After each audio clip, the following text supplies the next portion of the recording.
या पाठाच्या पुढच्या विभागामध्ये आता आपण प्रवेश करतोय. चला तर मग आता प्राचीन लोकांनी केलेल्या या गोष्टींविषयी आपण काही विचारामध्ये तत्वज्ञानाची अशी बीज आहेत. तर काय आहे त्याच्यामध्ये? तर इथे उल्लेख केलेल्या मानव्य शाखेतील विविध शाखांच्या विकासाला तत्वज्ञानातील सिद्धांताचा पाया आहे आणि इतिहासाच्या आधारे या वाटचालीचं आपण आकलन हे करू शकतो. उपयोजित इतिहास आणि वर्तमान काळ इतिहासाचा दैनंदिन व्यवहारामध्ये आपण उपयोग काय असा प्रश्न आपल्याला नेहमी विचारला जातो. तर मग उपयोजित इतिहास म्हणजे काय या प्रश्नाच्या उत्तरामध्ये वरील प्रश्नाचे उत्तर सुद्धा आपल्याला आपोआप मिळतं. आता भूतकाळाचं मूर्त आणि अमूर्त असं स्वरूपातलं अनेक अवशेष आपल्याला वर्तमान काळामध्ये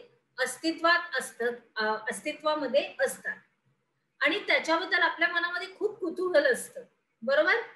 आत्मीयता असते आणि त्याच्या अस्तित्वाचा इतिहास आपल्याला समजावून घ्यावासा असं वाटतं.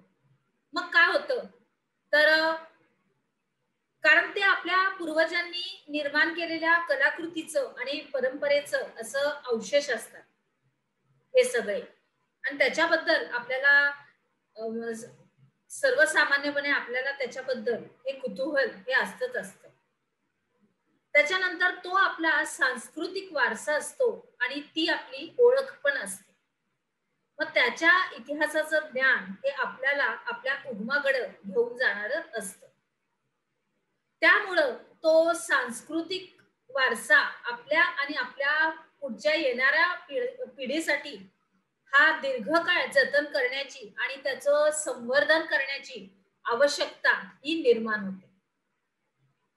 मग उपयोजित इतिहासाच्या आधारे मूर्त आणि अमूर्त अशा स्वरूपातले हे सांस्कृतिक वारसाचे जतन आणि संवर्धन आपल्याला करता येतं आणि त्याच्यामध्येच मग अनेक व्यवसायांच्या संधी अशा निर्माण होतात.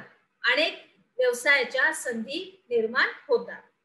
पुढे बघूया की थोडक्यात सांगायचं म्हणजे बघा आता थोडक्यात आढावा येईल की इतिहासाच्या आधारे आपण वर्तमान काळाचं यथायोग्य आकलन आणि भविष्य काळासाठी दिशादर्शन असे उपयोजित इतिहासाचे आपल्याला वर्णन करता येईल. आपल्यामध्ये आपल्या ह्या उपक्रमामध्ये तसाच मुद्दा आहे.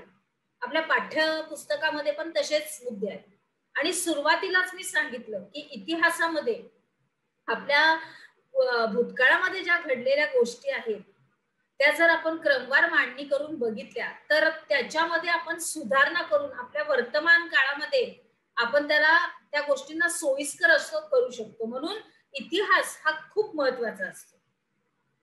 आणि मग आता सांस्कृतिक आणि नैसर्गिक वारशाचं व्यवस्थापन त्याच्यावर आता आपण आपले मुद्दे स्पष्ट करतोय. तर सांस्कृतिक वारसा हा काय असतो तर मानव निर्मित असतो आणि तो मूर्त आणि अमूर्त अशा दोन प्रकारचा असतो. तर मग आता मूर्त सांस्कृतिक वारसा कुठला तर या प्रकारामध्ये आपण बघतो की प्राचीन स्थळं, वास्तू, वस्तू, काही हस्तलिखित, शिल्प, चित्र इत्यादींचा समावेश असतो. आणि अमूर्त सांस्कृतिक वारसा याच्यामध्ये दोन गोष्टींचा समावेश असतो. बघूया आपण. एक म्हणजे मौखिक परंपरा आणि त्यासाठी उपयोगात आणली जाणारी भाषा. पारंपरिक ज्ञान, सण समारंभ साजरे करण्याच्या सामाजिक पद्धती आणि धार्मिक विधी. आता कला सादरीकरणाच्या पद्धती, विशिष्ट पारंपरिक कौशल्य अशा परंपरा, पद्धती आणि कौशल्य इत्यादींचं हे प्रतिनिधित्व करणारे समूह आणि गट असतात, बरोबर? त्याच्यानंतर आपण बघणार आहोत नैसर्गिक वारसा. तर नैसर्गिक वारसामध्ये काय असतं तर या संपूर्ण निसर्ग आपल्या अवतीभोवती आहे. तर त्याच्यामधल्या जितके पण जैव वैविध्यांचा आपण विचार हा नैसर्गिक वारशाच्या संकल्पनेमध्ये केलेला आहे आणि त्याच्यामध्ये सुद्धा काही गोष्टी पुढे समाविष्ट केलेल्या आहेत, जसं की प्राणी आहेत, वनस्पती सृष्टी आहे आणि त्यांच्या अस्तित्वासाठी आवश्यक असणाऱ्या परिसंस्था आणि भूरचनात्मक वैशिष्ट्ये. बरोबर. आता ह्याच्यामध्ये आपण जर घेतलं तर प्राण्यांमध्ये आपण जर घेतलं तर आपल्याला बघता येईल की बर्फाच्छादित प्रदेशामध्ये वेगळ्या प्रकारची अस्वल असतात, पांढऱ्या रंगाची.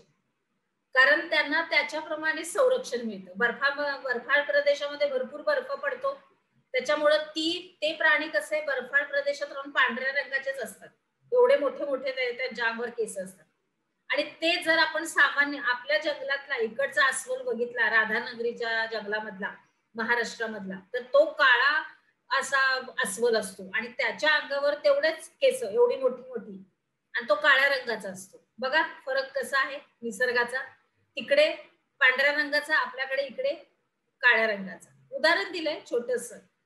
आणि म्हणजे त्यांची भूरचनात्मक वैशिष्ट्य जशी असतात, त्यांचं संपूर्ण आजूबाजूची जी भौगोलिक परिस्थिती असते त्याच्याप्रमाणे त्या प्राण्यांना घडवलेलं गेलेलं आहे. त्याच्यानंतर मग पुढील मानवी पिढ्यांच्या हितासाठी आपण वारशांचं जतन होणं हे आवश्यक आहे. आणि ते नामशेष होण्याच्या वाटेवर असलेल्या काही सांस्कृतिक आणि नैसर्गिक वारशाचं जतन हे आपल्याला संवर्धन व्हावे या हेतूने युनेस्को या जागतिक संघटनेनं काही दिशादर्शक तत्व जाहीर केलेली आहे. परत एकदा सांगते हा मुद्दा. नामशेष होण्याच्या वाटेवर म्हणजे आता ते ही जे सांस्कृतिक हा जो वारसा आहे तो काही काही ठिकाणी नष्ट होण्याच्या मार्गावर आहे. म्हणजे काय, नामचीन होण्याच्या मार्गावर आहे.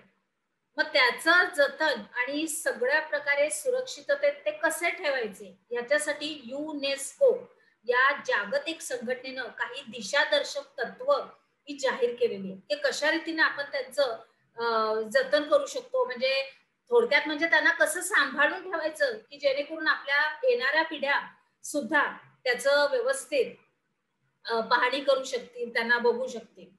तर त्या दिशादर्शक तत्वांच्या आधाराने जे युनेस्कोनी काढलेले आहेत त्यांचा जागतिक वारशाच्या या पदास पात्र ठरणारी काही स्थळ, परंपरा यांची एक यादी जाहीर केली जाते.